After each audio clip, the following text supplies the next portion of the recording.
పోయిండే heart beat అంతా BP sugar అంతా 50-30 అయిపోయిండేవా మీకు. అదే నువ్వు చెప్తే పువ్వు వాసన చూడమని జై శ్రీరామ్ అని చెప్పినావు, జై హనుమాన్ అని చెప్పినావుగా, దాంతోనే బతికిందవమ్మ.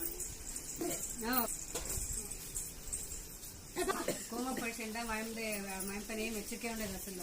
మేము ఎవరని కూడా గుర్తుపట్టలేదు. ఇంకా మనం అయిపోయినా అనుకోవచ్చిండేమోగా. నువ్వు ఇంకా పువ్వు వాసన చూపించి జై పువ్వు వాసన రోజు చూపించినావుగా, నెక్స్ట్ రోజుకే 120-160 అయింది బాబా. బతికిస్తావు బాగా. అవునవును అవును. ఎప్పటికీ రాకూడదు. నీ ఫోన్ కూర్చోసు ఈ తల పెట్టుకో, నీకు ఎప్పటికైనా రాకూడదు.